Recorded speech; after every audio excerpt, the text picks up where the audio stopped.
તો હાલમાં ગીર પંથકમાં ઇકો ઝોન મુદ્દે આંદોલન આવેદનપત્ર સહિત અનેક કાર્યક્રમો અપાઈ રહ્યા છે।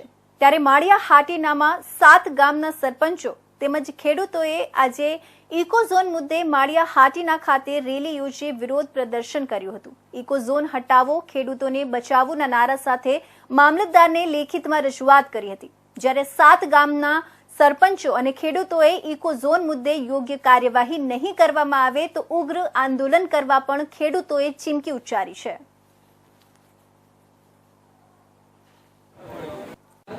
અમરાપુર તેમજ માળિયા એસોસિએશનના અમારા તમામ સરપંચો આ આવેદનપત્રની અંદર જોડાયા। જે 18/9નો જે જીઆર બહાર પાડવામાં આવ્યો એમાં ઇકો સેન્સિટિવ ઝોન લગાડવામાં આવ્યો, જેમાં 0 થી 5ની ત્રિજ્યામાં આવતા એવા અમારા 7 ગામ, જેનો અમે સંપૂર્ણ સહમતિથી ગ્રામજનોની હાજરીમાં સહમતિથી ઠરાવ કરેલો। આ કાયદોનો વિરોધ શું કરવા કરીએ એ માટે અમે તમને કહીએ આમાં 137 પેજનું જે જીઆર છે તે ઓફિસ એસી ઓફિસની અંદર બેસી અને કાયદાઓ નક્કી કરી નાખ્યા કે ખેડૂતને કઈ પણ કાંઈ જાતની કામગીરી કરવી હોય, રસ્તાઓ ભરવા હોય, વાડીએ મકાન બનાવવા હોય, ઢોરના જે તે ગમાણો બનાવવી હોય કે એના ઢારિયા બનાવવા હોય, સંપૂર્ણ મંજૂરી જંગલ ખાતાની લેવાની। તમે જમીન ઉપર આવી અને ખેડૂતની વેદના સમજો, આ જંગલ ખાતું છે અમારે યારે શું કરી રહ્યું છે। તો મિત્રો આવો કાયદો છે એ સરકાર ઠીક છે માય બાપ કહેવાય, પણ માય બાપ છે એ આવા કાળા કાયદા જો લઈ આવતી હોય તો આનો સખ્ત અને સખ્ત અમે વિરોધ કરીએ છીએ કે આવા કાળા કાયદા છે એ ખેડૂત ઉપર ન હોવો જોઈએ। ખેડૂત છે આ દેશનો આત્મનિર્ભર છે, આ દેશની એવડી જનતાને અન્ન પૂરું પાડતી હોય, અન્નદાતા કહેવાય ખેડૂતને, અને ખેડૂત ઉપર જો આવા કાયદા લાગતી હોય તો હું મીડિયાના મિત્રોનો પણ આભાર માનું છું કે તમારી યારે હજી તો અમારા પહેલો પાયો છે, હજી અમારી શરૂઆત થઈ છે। આ બધાનો હું ખૂબ ખૂબ આભાર માનું છું કે અમારી લડત છે એ બહુ મોટી છે। જો આ કાયદો રદ કરવામાં નહીં આવે તો અમે ગાંધી સિંધિયા માર્ગે ઉગ્ર આંદોલન પણ કરવાના છે। પહેલુભાઈ, જુનાગઢ જિલ્લામાં ખાસ કરીને ભાજપના લોકોએ જ આનો વિરોધ કર્યો છે, આ બાબતમાં શું કહેશો? જો અમે કોઈ પક્ષ તરફથી નથી આવ્યા, અમે સમસ્ત જે છે એ બધા ખેડૂત બનીને આવ્યા છે। એટલે ભાજપની સરકાર હોય તો ભાજપ સરકારને પણ અમે વિનંતી કરીએ છીએ કે પાયાના પથ્થરો ગામડા છે, તમે એવું નહીં માનતા કે સરકારમાં બેસી ગયા એટલે સરકાર પડતા પણ વાર નહીં લાગે। એટલે સમજી વિચારીને જે તે કંઈ કાયદા લગાડવા હોય એ ખેડૂત ઉપર લગાડજો। અમે ખેડૂતની સાથે છીએ, અમે કોઈ આગેવાન બની નથી આવ્યા, અમે બધા પણ ખેડૂત છીએ કે જેથી કરીને અને આવા કાળા કાયદા અમારી પર ન લાગે। અમે છે પાલનહાર છે, પ્રાણી છે, અમારા અદાય કીધું એમ અમારું નુકસાન કરી નાખે છતાં પણ અમે એને કંઈ કહેતા નથી, અમારે એની વળતર નથી જોતી। એટલે જય હિન્દ, જય ભારત, અમારી વાત સરકાર સુધી પૂગે।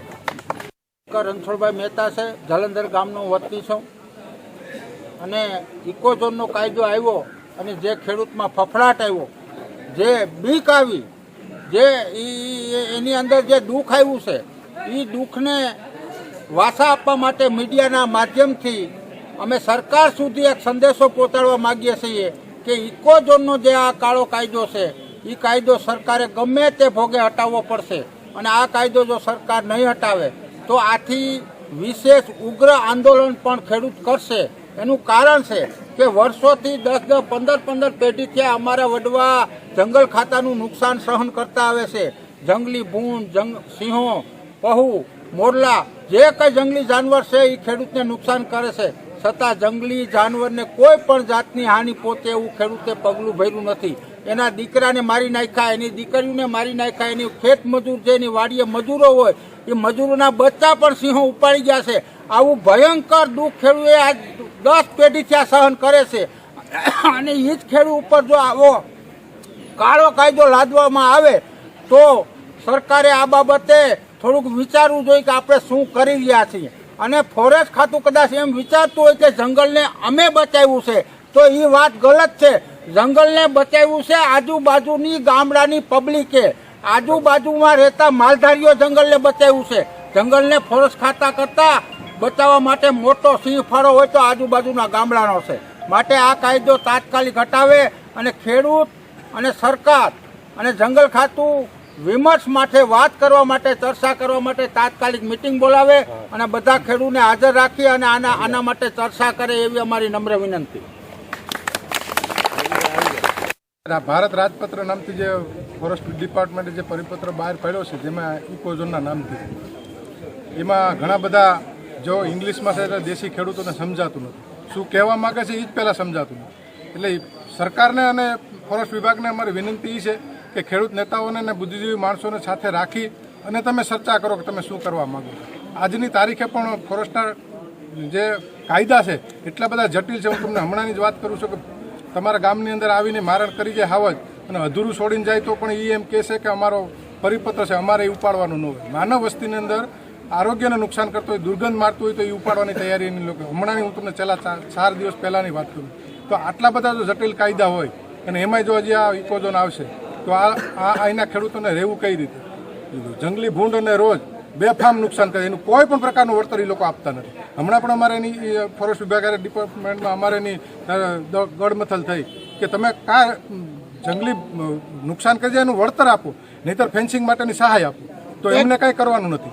એક તરફ સરકાર ખેડૂતોના વિકાસની વાતો કરી રહી છે, બીજી તરફ ખેડૂતોને બરબાદ કરે તેવું લાગી રહ્યું છે. શું કહેશો? આ કેસની અંદર એવું છે કે જે ઇકોઝોનમાં છે, આપણે સરકારની અને ફોરેસ્ટ ખાતાની અને વિશ્વ આખાની સમસ્યા ઊભી થઈ પર્યાવરણ અને ગ્લોબલ વોર્મિંગમાં. કદાચને સરકારનો એવો કે હાઈકોર્ટનો એવો આદેશ છે, આમાં એકલી સરકાર જ જવાબદાર નથી. આમાં હાઈકોર્ટે અને પ્રેશર કરાવીને આ બધું કરાવ્યું છે સરકારની ઉપરવટ જઈને.